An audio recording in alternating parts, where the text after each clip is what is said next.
একই ফ্যামিলির 3-4 বাচ্চা আছে, একটা বাচ্চা রয়ে গেল। শুধু মেয়ে না, একটা ছেলেও যদি থাকে, এই যে এইজ আউট হয়ে গেল, তার বয়স আর কত? প্রেসিডেন্ট তার এই নির্বাহী ক্ষমতা বলে এই আদেশটি দিয়েছেন। তা আসলে কি মানে এই নির্বাহী আদেশের কি আসলে ভিত্তি আছে কি? কেউ যদি অন্য কনে নির্যাতিত হয়, হ্যাঁ, তারা যদি বর্ডারে আসে, তাদেরকে ইভেন বর্ডারে ঢুকতে দিচ্ছে না, এটা কোথাও নাই। এটা আইনে, আমেরিকার আইনেও নাই। এমবাসিগুলো ইন্টারভিউ পর্যন্তও নিচ্ছে, শুধুমাত্র ভিসাটা দিচ্ছে না, ওইটাকে পজ করে রাখা হয়েছে। সব ক্যাটাগরি, একদম F4 ক্যাটাগরি পর্যন্ত, ভাই বোনের ক্যাটাগরি পর্যন্ত ইন্টারভিউ হচ্ছে। এবং আমার কাছেও আছে সেই ধরনের একটা প্রশ্ন আছে, সেটা আপনাকে করবো। সুতরাং যেটা আপনি বললেন এটা তো একদম সত্য কথা যে এইটা নিয়ে ভয় পাওয়ার আসলে কিছু নেই। যার যা কাজ, যার হাতে আছে, সেগুলো সম্পন্ন করাটাই বুদ্ধিমানের কাজ। আপনি এটা বললেন, জি, কিন্তু অ্যাকচুয়ালি করছেন। 5 বছর চলে গেছেন সিটিজেন হওয়ার, কিছু করেছেন? গ্রিন কার্ড হয়েছে, তারপরে যে বাচ্চার জন্য অ্যাপ্লাই করবে, যারা ছোট বাচ্চা আছে, অ্যাকচুয়ালি করেছে? আমরা এগুলো প্র্যাকটিক্যালি দেখি, করে নাই। মানে ডিলে একটা করছে আর 10টা ফেলে। ট্রাম্প আসলো, আরে বাবা, আপনি আগে অ্যাপ্লাইটা করেন না, আগামীকালের মধ্যে করেন, ওটার খবর নেই। আচ্ছা, গেল তো। ফলে আমি জেনে শুনেই বলছি, হয়তো একজন মাত্র করে নাই, আর বাকি 9 জন করছে 10 জনের মধ্যে। ফাইন, আমার দরকার ওই একজনকে, একটা লোকও যেন বাদ না থাকে, যার করার সামর্থ্য আছে কালকের মধ্যে করবে। কালকে মানে শনিবার না, মানে সোমবারে করবে। এটা নিয়ে হাসাহাসি করবেন না, হ্যাঁ। মানে আমি জাস্ট বলতে চাচ্ছি, শনি রবিবার রেডি করেন, সোমবারের মধ্যে ফাইল করে দেবেন। আর এখন তো অনলাইনে করা যায়, যে কোনো সময় করা যায়। আচ্ছা, তো এখন আপনি কিন্তু একটা কথা তুলেছেন, ওই জিনিসটার সম্পর্কে আমাকে বলতে দেন। শুধু এটা এই পজের কারণে হয় নাই। এই যে ভিসা হচ্ছে না, এই যে দেশে বসে আছে, এর মধ্যে কিন্তু বহু মানুষের সমস্ত প্রোগ্রাম বাদ দিয়ে বসে আছে যে আমেরিকা আসবে। তাদের অনেক প্রোগ্রাম সব কিছু, মানে তারা এখনই রেডি যে চলে আসবে, কবে আসবে, এনি টাইম আসবে, এনি টাইম চলে আসবে। এর মধ্যে একটা বড় গ্রুপ হচ্ছে তারা এইজ আউট হয়ে গেছে। আচ্ছা, যারা না হওয়ার তারা তো আসবে, টুডে টুমোরো আসবে, কিন্তু একই ফ্যামিলির 3-4 বাচ্চা আছে, একটা বাচ্চা রয়ে গেল। শুধু মেয়ে না, একটা ছেলেও যদি থাকে, এই যে এইজ আউট হয়ে গেল, তার বয়স আর কত? তাকে কই রেখে আসে? সে কই থাকবে, কার কাছে থাকবে, কি করবে না করবে? মানে এই যে একটা ব্যাপার, এইভাবে করে এই যে সেপারেশনটা হচ্ছে, এটার জন্য অনেক সমস্যা হয়ে যাচ্ছে। এটাও কিন্তু এরা করতে পারতো, এটা কিন্তু ট্রাম্প সাহেব করে নাই। আমি বলতে চাচ্ছি, এইটার সাথে কে এখানে পাওয়ারে আছে সেটার ব্যাপার না। তো এই যে এই ব্যাপারটা এখন সুপ্রিম কোর্ট থেকে পর্যন্ত না হয়ে গেছে, এগুলো লসুট করা হয়।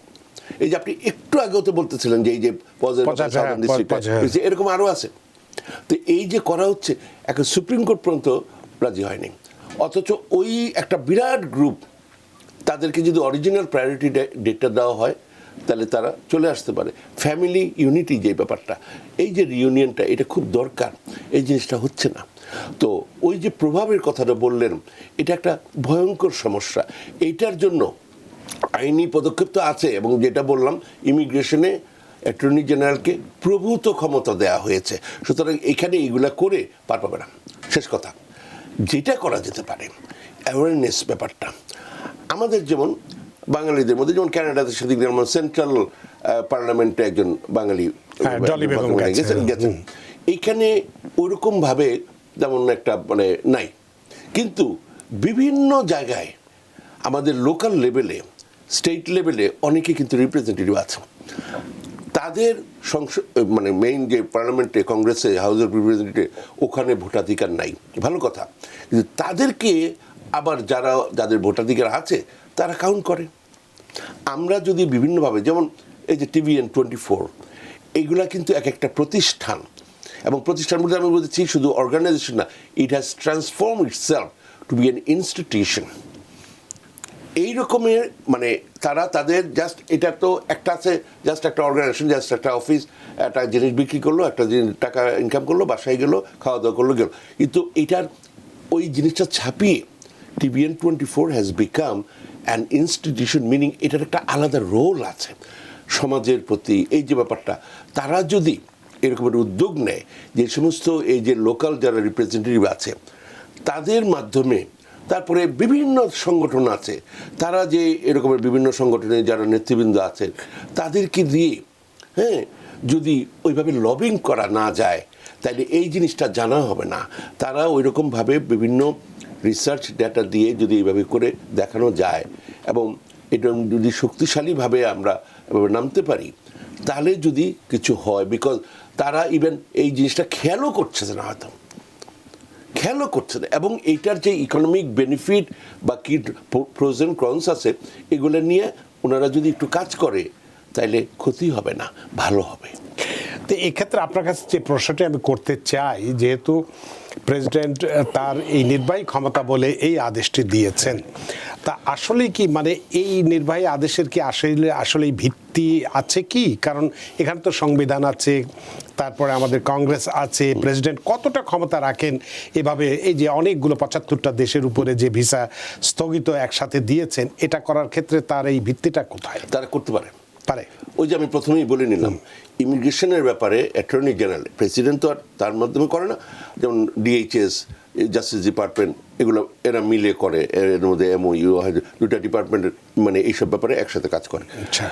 তারা ইচ্ছা করলে পারে।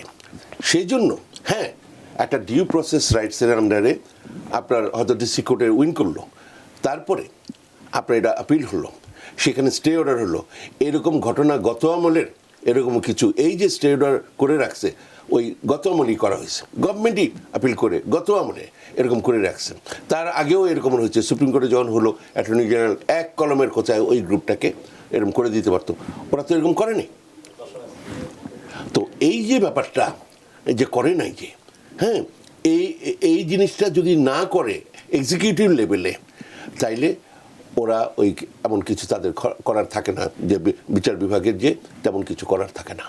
আচ্ছা, তার মানে এটা করতে পারে, হ্যাঁ এটা পারে সংবিধান অনুযায়ী, আইন অনুযায়ী তারা করতে পারে। কিন্তু এই যে পারে বুঝলাম, সেটা একটা নির্বাহী আদেশের কার্যকাল কতদিন পর্যন্ত থাকবে? এটা ওরা কিন্তু বন্ধ কথাটা বলতেছে না, পজ করে রেখেছে, এই কারণে এটা বছরের পর বছর চলতে পারে। বছর পর বছর। এর থেকে আরো ভয়ঙ্কর একটা জিনিস, আমেরিকা ধরেন এটা একটা বেনিফিট দিবে, ভালো কথা, কিন্তু এর চেয়ে আরো বড় কথা হচ্ছে যে হোল ওয়ার্ল্ডে যেগুলা মানে এস্টাবলিশড মানে পলিসি, যেমন আপনার কেউ যদি অন্য কনে নির্যাতিত হয়, হ্যাঁ তারা যদি বর্ডারে আসে তাদেরকে ইভেন বর্ডারে ঢুকতে দিচ্ছে না, এটা কোথাও নাই, এটা আইনে, আমেরিকার আইনেও নাই। কারণ এই যে এই জিনিসগুলো করতেছে এগুলার সাথে যদি ওটা সাংঘর্ষিক হয় তাইলে আপনি এটা পারেন না। মানে এটা হচ্ছে বেসিক জিনিস, এগুলো হচ্ছে বেসিক হিউম্যান রাইটসের ব্যাপার।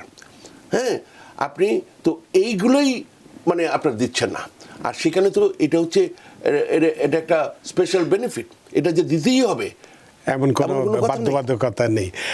অনেক ধন্যবাদ, আপনি সুন্দরভাবে বলেছেন।